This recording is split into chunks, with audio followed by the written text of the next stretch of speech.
자, 오늘 선생님과 함께 조선의 1대 왕 태조에 대해서 살펴보도록 하겠습니다. 먼저 태조 이성계가 어떤 사람인지 알아봐야 되겠죠. 태조 이성계의 아버지는 이자춘이라고 합니다. 그의 아들이 이성계지요. 이 두 사람은요, 함경도 사람입니다. 지금의 북한 땅이죠. 함경도라는 일단 함경도 안에서도 작은 어떤 시골 마을 출신이에요. 그러니까 이때 당시에는 이제 고려시대입니다. 고려시대 수도였던 개경 출신이 아니라 저기 멀었던 어떤 시골의 하나의 어떤 장군 정도 지위는 낮았죠. 그러면 어떻게 왕이 될 수 있었는지 한번 살펴보겠습니다. 이자춘과 이성계는요, 그때 당시에 고려시대 쌍성총관부라는 곳을 공격을 합니다. 이제 이거는 몽골이 우리나라를 지배하기 위해서 세웠던 이제 곳이죠. 이곳을 이제 공격을 해가지고 큰 공을 세워요. 이때 당시 이제 왕이 공민왕입니다. 그리고 이성계는 홍건적, 그때 당시에 우리나라 근처에 있던 홍건적, 그리고 일본인 외구를 토벌해요. 또 여기서도 큰 공을 세우죠. 그래서 점점 지위가 높아집니다. 이름을 점점 알리게 되죠. 그래서 결국 이성계는 57세에 조선의 왕이 됩니다. 보통 왕들이 10세, 10살 혹은 늦어도 20살에 왕이 되는 조선 사회에서 보면 참 늦게 왕이 됐죠. 그게 바로 여러분이 가장 잘 알고 있는 위화도 해군이라고 하죠. 위화도에서 말머리를 돌린 거죠. 공격을 갔다가 다시 그 많은 군사들을 수도로 군대를 돌리게 되죠. 그래서 왕이 되는 겁니다. 자, 이성계를 알려면, 태조를 알려면 그 집안을 알아야 돼요. 집안을 알게 되면요, 우리 이성계 후에 어떤 인물들이 왕이 되는지 알 수가 있습니다. 자, 한번 봐봅시다. 자, 먼저 이성계에는 2명의 정실 부인이 있었어요. 자, 신의왕후 한씨. 그다음에 한 명 더요. 여기는 신덕왕후 강씨. 자, 신의왕후 한씨는요, 쭉 해서 2, 3, 4, 5, 6, 6명의 아들이 있습니다. 첫째, 이방우. 둘째, 이방과. 셋째, 이방의. 넷째, 이방간. 다섯째는 여러분이 잘 아는 이방원. 그리고 여섯째가 이방연. 신덕왕후 강씨한테는요, 2명의 아들이 있었습니다. 이방번, 이방석. 자, 여기서 이제 어떻게 조선 사회가 흘러가는지 한번 봐봅시다. 신우왕후 한씨는요, 조선 건국 전에 죽습니다. 그래서 태조 이성계는요, 조선을 건국해서 신우왕후 강씨를 이제 자기 부인으로 맞아들이게 됐죠. 역사 속에서 보면 이성계는 신우왕후 강씨를 아주 사랑했다고 합니다. 아주 아끼는 부인이었대요. 당연히 아끼는 부인이었기 때문에 그 아들들도 많이 아꼈겠죠. 자, 여기서 이제 역사는 흘러갑니다. 태조 이성계가 신도광우 강씨를 아껴서 아들인 이방석을 당시 11세 11살. 그래서 이방석을 이제 왕세자로 임명을 하게 됩니다. 근데 여기서 의문 있죠? 아끼더라도 이방번이라는 형이 있잖아요. 조선시대에는 장자, 큰 형이 항상 왕위를 물려받았어요. 당연히 여기서도 이방우가 물려받는 게 맞겠죠? 하지만 신도광우 강씨를 더 아꼈기 때문에 이방번 1순위예요. 하지만 역사 보면 이방번이요, 성격이 포악했다고 해요. 그래서 많은 그 신하들도 이방번보단 이방석이 그나마 낫겠다 해서 왕세자를 임명하게 됩니다. 그런데 선생님이 방금 얘기했었죠. 왕이 서열 순위 1번이 이방우예요. 근데 이방우는요, 왕세자 자리에 관심이 없었다고 합니다. 그럴 수밖에 없는 게 이방우는 아버지 이성계와 뜻이 달랐대요. 어떤 뜻이 달랐냐? 이방우는요, 고려에 대해 충성을 강조했대요. 이성계 역시 고려에 속해 있는 하나의 군인이었잖아요. 그 왕을 모시는 군인이었기 때문에 당연히 고려에 충성을 해야 된다라는 생각을 가지고 있었대요. 이성계랑은 생각이 완전히 달랐죠. 결국 이방우는 이제 조선 건국 1년 후에 이제 사망을 하게 됩니다. 그럼 이순위가 누구예요? 당연히 이방과로 가야 되겠죠.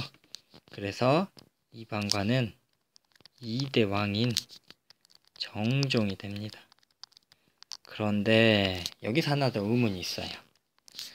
이방원이란 인물이 이방원. 사실 조선의 건국 그 공의 순위 조선의 건국할 때 얼마나 공을 많이 들였냐? 공의 순위로 보면요, 이방원이 1번이에요. 1번. 아버지를 도와가지고 많은 그 사람들을 죽이면서 조선을 세운 개국 공식 1순위가 이방원입니다. 공을 따지자면 1순위인데 아버지가 신도광우 강씨를 아낀다 그랬죠. 그래서 막내 동생인 이방석에게 왕세자 자리를 뺏겨요. 이때 당시 이방원이 당시 25세입니다. 이 사건으로 인해 이제 조선 사회에 피바람이 불기 시작을 하죠. 자, 한번 선생님이랑 다음에 어떻게 또 역사가 이어지는지 살펴보도록 하겠습니다. 자, 이성계 일대 태조였었죠. 이성계는 이제 왕이 되면서 수도를 옮깁니다. 그 전에 수도는, 고려의 수도는 어디였어요? 개경, 지금의 개성이었습니다. 여기서 한양으로 수도를 옮기게 됐죠. 지금의 서울이에요. 한양은 배산, 임수 지형이라고 합니다. 배산 임수가 뭐냐면, 자, 이렇게 사방 뒤에 산, 앞에는 물이 흐르는 아주 좋은 지형을 말해요. 예전에는 산이 있어야지 그 나무도 땔감도 떼고 바람도 막아주고, 특히나 이런 강이 있어야지 농사를 지었었죠. 그래서 보니까 한양은요, 여기에 북악산, 인왕산, 낙산, 남산, 그리고 여기에 청계천. 야, 여긴 정말 명당이다. 여기에 멋진 면 한양은 정말로 오랫동안 조선을 유지하는 그 수도가 될 수 있을 거야. 요렇게 주장한 사람이 정도전 조선을 세울 때 가장 큰 공을 했던 정도전이 이 사람이 주장을 했죠. 그래서 이제 수도가 한양 서울로 옮겨집니다. 배산임수 지형인 한양으로 옮겨지게 되죠. 여기서 빼놓을 수 없는 삼봉호, 삼봉 정도전에 대해서 이제 알아보도록 할 겁니다. 삼봉 정도전은요, 유학자예요. 유학을 공부한 유학자고, 그 다음에 성리학자, 그리고 조선을 세울 때 가장 큰 공을 세웠던 개국 공신입니다. 이 사람은요, 유학자고 성리학자, 특히 유학자였기 때문에 조선을 유교 국가로 만들고 싶어 했어요. 유교 국가에서 강조하는 것만 인, 의, 예, 지, 신, 이 5가지를 강조하는 거거든요. 이게 어디서 나오냐면 지금도 아직도 남아 있어요. 삼봉 정도전이 유교 국가인 이념을 실현하기 위한 인의, 예, 지, 신을 실현하기 위해서 어떤 건물들을 짓냐면, 자, 선생님을 한번 봅시다. 건물들을 짓기 시작합니다. 이거는 문이에요, 문. 자, 문 하나. 자, 문 둘. 자, 문 셋. 문 넷. 지금 얘기하면 여기는 북대문. 여기 뭐겠어요? 남대문. 여기는 동대문. 여기 뭐예요? 서대문. 지금 이렇게 부르고 있죠? 이 문들의 고유한 이름이 있어요. 자, 북대문은 다시 동대문부터 가봅시다. 동대문은 흥, 인, 지, 문이라고 합니다. 인. 서대문요, 동이문이라고 합니다. 동쪽에 있는 의의 문, 의. 다음엔요, 남대문은 유명하죠. 숭, 예, 문. 얘가 얘입니다. 북대문은요, 홍, 지, 문, 지, 인, 의, 예, 지. 그럼 마지막 하나 신 있죠, 신. 신은요, 선생님 뭘 그리는지 한번 봐보세요. 땡,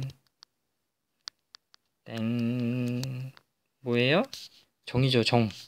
요 종은 뭐냐면, 우리 항상 1월 1일이 되면 서울에서 종을 치죠. 거기가 어딘지 알아요? 무슨 종인지 알아요? 네. 보신각종이에요. 보신각종. 신 여기 숨어 있었죠. 그래서 삼봉 정도전은 그 유교 국가의 인의 예지신을 강조하기 위해서 이렇게 건물들도 많이 그 자신의 생각이 담긴 이런 건물들의 건물 짓고 이름을 지었죠. 이성계와 태조는 이성계인 태조는 정도전과 함께 어떤 일을 계획을 하냐면 요동을 정벌할 계획을 합니다. 요동 정벌. 그때 당시에 요동 정벌을 한다는 의미는 뭐냐면 당신의 이제 명나라를 공격한다는 거예요. 하지만 결국 이거는 이제 실패하게 됩니다. 명나라 공격이 이제 실패를 하게 돼요. 명분이 명나라 공격도 있지만 이제 정도전은요, 이 공격을 구실로 삼아서 당시에 그 이방원 있죠, 이방원을 사병을 이제 없애려는 그런 역할도 하나 한 겁니다. 이제 군인이 부족하니까 공격하려면 군인들이 있어야 된다. 이방원이 개인적으로 가지고 있는 병사들을 이제 데리고 와버리죠. 이방원의 힘을 약하게 할 목적도 있었어요. 하지만 실패하게 됩니다. 결국 이 사건을 계기로 어떤 일이 일어나냐면 1차 왕자의 난이 일어나게 됩니다. 여기서 왕자는 누구겠어요? 당연히 이방원이 되겠죠. 1차 왕자의 난 때, 이때 또 서슬퍼런 칼이 등장을 합니다. 쨍쨍 쨍쨍. 이때 누가 죽냐면요, 자신의 사병을 데려갔고 자신을 위협에 빠뜨렸던 정도전, 다음에 자신의 형인, 자신의 형 한번 볼까요? 자신의 형이 아니군요. 자신의 이복 동생이죠. 자신의 이복 동생 이방번, 그리고 이방석, 이 두 사람을 죽이게 됩니다. 이방번 그리고 이방석. 이방석은 왕세자였죠. 왕세자를 죽이는 거예요. 아버지 태조 이성계는 마음이 아주 슬펐겠죠. 자기가 살아있는데 자신의 아들이 다른 아들을 죽인 그런 왕자의 난이 일어납니다. 자, 이 사건을 계기로 정도전이 이제 죽고 이방번, 이방석이 이렇게 죽게 되지요. 이방원은 이제 권력이 이제 중심에 서는 겁니다. 다들 이방원을 두려워하지요. 하지만 이방원은 바로 왕위에 오르지 않아요. 이방원은 바로 왕위에 오르지 않습니다. 왜냐면 자신의 동생들 죽였잖아요. 그러면 백성들 민심이 좋지 않겠죠. 이방원을 좋은 눈으로 본 사람은 없겠죠. 그래서 자신의 둘째 형 이름 뭐였었죠? 자신의 둘째 형 이방 누구였어요? 한번 볼까요? 자신 둘째 형인 이방과 둘째 형인 이방과를 왕위에 올리게 됩니다. 이 사람이 바로 조선의 2대 왕인 정종입니다. 이 사람이 이제 2대 왕 정종이 되는 겁니다. 하지만 정종은 자신의 어떤 노력으로 자신의 힘이 있어서 왕에 오른 게 아니죠. 동생 이방원에 의해서 어쩔 수 없이 이제 왕위에 오른 그런 왕이 된 거죠. 결국 나중에는 이방원이 조선의 왕이 되게 됩니다. 아버지 이성계는 아들들이 죽어가는 그런 모습들을 다 보고 또 오래 살았어요. 슬프게도. 태조 이성계는 조선이란 나라를 세웠지만 말년에는 그렇게 좋은 모습을 보면서 살아가진 못했죠. 안타까운 말년 생활을 보냈습니다. 이상으로 태조 이성계에 관련된 내용 마치도록 하겠습니다.